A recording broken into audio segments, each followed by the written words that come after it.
আপনার বাজেটটা দেখলে প্রথমে মনে হতে পারে যে এটা অন্ধ্রপ্রদেশ আর বিহারের রাজ্য বাজেট হচ্ছে, এটা কোনো দেশের জন্য বাজেট হচ্ছে না। পশ্চিমবঙ্গ থেকে 100 টাকার কর আদায় হলে পশ্চিমবঙ্গের জন্য 91 টাকা বরাদ্দ হয়, আর বিহারের থেকে 100 টাকা কর আদায় হলে বিহারের থেকে 332 টাকা কেন্দ্রীয় সরকার দেয়। বিজেপির রাজ্য সভাপতি সেই সুকান্ত মজুমদারকে কেন্দ্রে খুশি থাকতে হয় হাফ প্যান্ট মন্ত্রী হয়ে। যে মণিপুর 1 বছর ধরে জ্বলছে, সেই মণিপুরে যেহেতু কংগ্রেসের সাংসদরা জিতেছেন, সেখানের জন্য কোনো কিছুই বাজেটে উল্লেখ। অমিত শাহ বলেছিলেন না জুমলা, মানে নির্মলা সীতারমণের বাজেট আর নরেন্দ্র মোদীর প্রতিশ্রুতিতে জুমলা ছাড়া আর কিচ্ছু নেই। এখন যে কেন্দ্রে যে মোদী সরকার, সেই মোদী সরকার তো বেসিক্যালি দুটো ক্রাচের উপর ভর দিয়ে চলছে, একটা নীতিশ কুমার আর একটা চন্দ্রবাবু নাইডু। ফলে অন্ধ্র এবং বিহারের জন্য যতটা মানে কি বলবো দরাজ হস্ত হতে নির্মলা সীতারমণকে দেখা গেছে, সেটা তিনি অন্য রাজ্যের ক্ষেত্রে হননি। দেখুন, অন্ধ্রের বিষয়টা খুব ইন্টারেস্টিং। অন্ধ্রের বিষয়টা ইন্টারেস্টিং এই কারণে যে অনেকেই আমরা ভুলে যাই যে নির্মলা সীতারমণ প্রথম রাজ্যসভায় এসেছিলেন চন্দ্রবাবু নাইডুর টিকিটে। চন্দ্রবাবু নাইডু তাকে রাজ্যসভায় সাংসদ করে পাঠিয়েছিলেন। সেই সময় তিনি অত গুরুত্বপূর্ণ কেউ ছিলেন না। সেই সময় মূলত চন্দ্রবাবু নাইডুর মুখ্য উপদেষ্টা নির্মলা সীতারমণের স্বামী পারাকালা প্রভাকর ছিলেন বলে তাকে রাজ্যসভায় পাঠানো হয়েছিল। তারপরে অনেক জল গড়িয়ে গিয়েছেন। নির্মলা সীতারমণ প্রথমে প্রতিরক্ষা মন্ত্রী, এখন অর্থমন্ত্রী। সেই নির্মলা সীতারমণ যেটা করেছেন বাজেটে অন্ধ্রের ক্ষেত্রে, সেটা চমকে দেওয়ার মতো ঘটনা। আমি আপনাকে একটা উদাহরণ দিয়ে বোঝাই। যখন এর আগে চন্দ্রবাবু নাইডু অন্ধ্রপ্রদেশের মুখ্যমন্ত্রী ছিলেন, তখন তিনি বলেছিলেন যে হায়দ্রাবাদ তো তেলেঙ্গানার রাজধানী থাকবে, ফলে অন্ধ্রের জন্য নতুন রাজধানী তৈরি হবে অমরাবতী। সেই সময় মানে অমরাবতীর জন্য প্রায় 2 লক্ষ কোটি টাকার প্রজেক্ট ঘোষণা করা হয়েছিল। বিভিন্ন প্রজেক্ট, সিঙ্গাপুর থেকে টাকা আসবে, অমুক জায়গা থেকে টাকা আসবে ইত্যাদি। যেই জগন রেড্ডি এলো, তখন সমস্ত অমরাবতীর প্রজেক্ট স্ক্র্যাপ হয়ে গেল। তাহলে কি হলো, যে আমাদের যে করের টাকা, সেই করের টাকায় যে অমরাবতী তৈরি হচ্ছিল, সেই অমরাবতী স্ক্র্যাপ হয়ে গেল।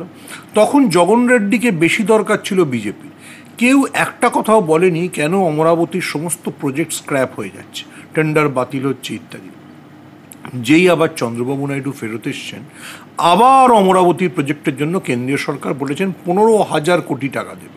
একটা টাকা না, 15,000 কোটি টাকা।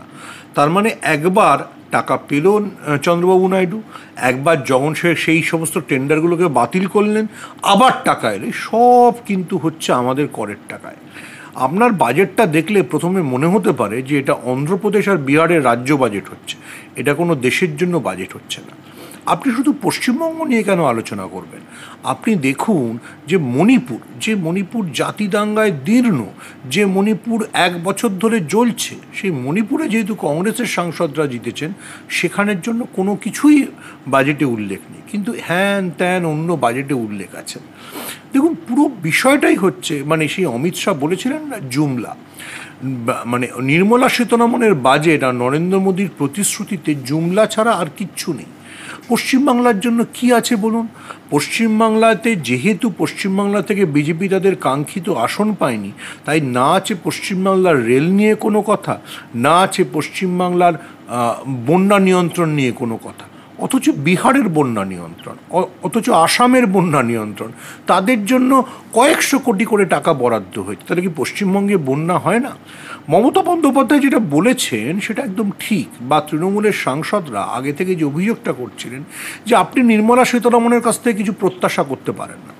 এটা আলাদা কথা যে নির্মলা সীতারমণ যার জন্য চন্দ্রবাবু নাইডুর হাত ধরে প্রথমবার রাজ্যসভায় পৌঁছেছিলেন, সেই তার স্বামী পারাকালা প্রভাকরও এখন বলেন যে দেশের অর্থনীতিকে নির্মলা এবং নরেন্দ্র মোদী পুরো 12টা বাজিয়ে দিয়েছে। কিন্তু সেই 12টা বাজার ফল কাকে ভুগতে হচ্ছে? আপনাকে, আমাকে ভুগতে হচ্ছে। দেখুন, বিজেপির সমর্থকরা লাফালাফি করে বলছেন মৎস্যজাত দ্রব্যের উপরে এবারে কর কমেছে। মাছ সবচেয়ে বেশি কোন স্টেট থেকে আসে? সেই অন্ধ্র থেকে। ফলে অন্ধ্র ছাড়া ভারতবর্ষের কোনো রাজ্য আছে কি না, সেটা আপনার এই বাজেট দেখলে সন্দেহ হতে পারে। কিন্তু কিছু করার নেই। নরেন্দ্র মোদীর বললাম যে দুটো ক্রাচ হচ্ছে নীতিশ কুমার আর চন্দ্রবাবু নাইডু, ফলে তিনি এদের দিকেই তাকিয়ে আছেন, এদের ছাড়া অন্য কিচ্ছু ভাবেননি। দীর্ঘদিন ধরে সন্তানহীনতার সমস্যাতে ভুগছেন? আর দেরি না করে আজই চিকিৎসা করান। ভারতের অন্যতম প্রধান সারির আইভিএফ চিকিৎসক এবং গবেষক ডক্টর সুদর্শন ঘোষ দস্তিদারের থেকে 40 বছরের অভিজ্ঞতা আপনার সমস্যা সমাধান করবেই। স্ক্রিনে দেওয়া নম্বরে যোগাযোগ করুন। বিজেপি বিধায়ক অর্থনীতিবিদ অশোক লাহিড়ী বলছেন যে পশ্চিমবাংলার জন্য তো বরাদ্দ যে আলাদাভাবে দেবে, প্যাকেজ দেবে, এখানে তো সেরকম বড় কোনো প্রকল্প নেই। অশোক লাহিড়ী বিধানসভায় জিতেছেন বালুরঘাট থেকে। শেষ কবে উনি বালুরঘাট শহরে গেছেন বা বালুরঘাট শহরের উন্নয়নের জন্য একটু ভেবেছেন, যদি এটা উনি প্রথম বলে দেন তাহলেই আমি খুব কৃতজ্ঞ থাকবো। যদি উনি বলেন যে শুধু উনি যে জেলা থেকে জিতে বিধায়ক হয়েছেন সেই দক্ষিণ দিনাজপুরের উন্নয়নের জন্য উনি কি করেছেন, শুধু যদি উনি এটুকু বলেন। অশোক লাহিড়ী তো বিরাট অর্থনীতিবিদ, উনিও যে কলেজে পড়তেন আমিও সে কলেজে পড়তাম। দিল্লি থেকে উনি কতদিন বালুরঘাটে এসে নামেন এবং উত্তরবঙ্গের উন্নয়নের জন্য ভাবেন। ঠিক আছে, মেনে নিলাম যে পশ্চিমবঙ্গে কোনো প্রজেক্ট চলছে না, পশ্চিমবঙ্গ দিয়ে যেসব রাস্তাগুলো গেছে সেই রাস্তার উন্নয়নের জন্য কি হয়েছে, যে ন্যাশনাল হাইওয়েগুলো শিলিগুড়ি থেকে আসাম যাচ্ছে সেইটার জন্য কি বরাদ্দ আছে। দেখুন, পশ্চিমবঙ্গ বিজেপির কাছে একটা দুয়োরানি। যেহেতু বিজেপি এখান থেকে 30টা আসন পায়নি সেহেতু বিজেপির এখানে কিছু হয় না। কিন্তু পশ্চিমবঙ্গ বিজেপির নেতা মানে যে অশোক লাহিড়ীর আপনি কথা বলছেন, অশোক লাহিড়ী তো বালুরঘাটে জিতেছেন সুকান্ত মজুমদারের ভরসায়। কারণ সুকান্ত মজুমদার বালুরঘাটের শহরের ছেলে, উনি বিজেপির রাজ্য সভাপতি। সেই সুকান্ত মজুমদারকে কেন্দ্রে খুশি থাকতে হয় হাফ প্যান্ট মন্ত্রী হয়ে। আর যে অরুণাচলের কিরণ রিজিজু পূর্ণমন্ত্রী হন, অরুণাচলের সাংসদ হচ্ছেন 2জন।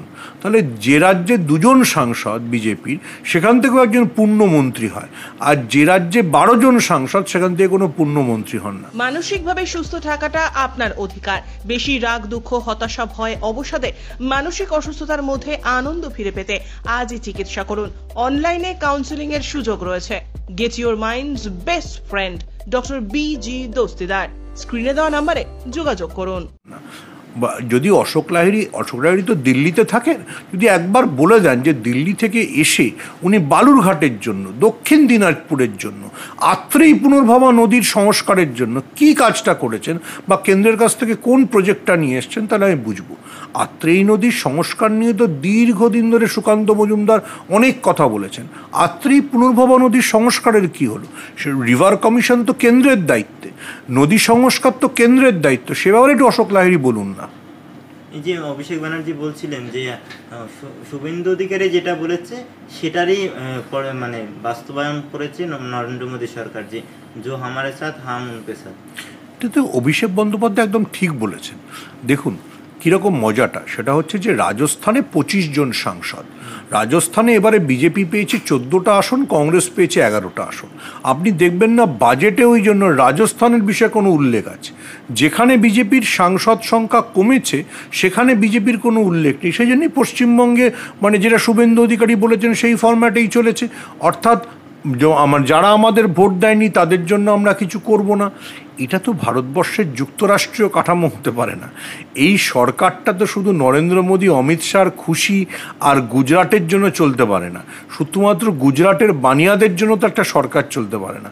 এই সরকারে তারা যুক্তরাষ্ট্রীয় কাঠামো মানতে হয়। দেখুন একটা খুব সিম্পল বিষয় আছে, মানে এটা মানে অনেক অর্থনীতিবিদ, অশোক লাহিড়ী জানেন না, অনেক অর্থনীতিবিদই এটা দেখিয়েছে। আপনার এখন তো কেন্দ্রীয় সরকারগুলির মূল টাকা আসে জিএসটি থেকে, ঠিক আছে? অর্থাৎ একটা রাজ্য থেকে সেই মানে কেন্দ্রীয় সরকার কত টাকা জিএসটি আদায় করে আর কত টাকা ফেরত দেয়। আমি আপনাকে একটা উদাহরণ দিচ্ছি, একটা পরিসংখ্যান দিচ্ছি, এটা অশোক লাহিড়ী যদি পারেন একটা রেফিউট করুন।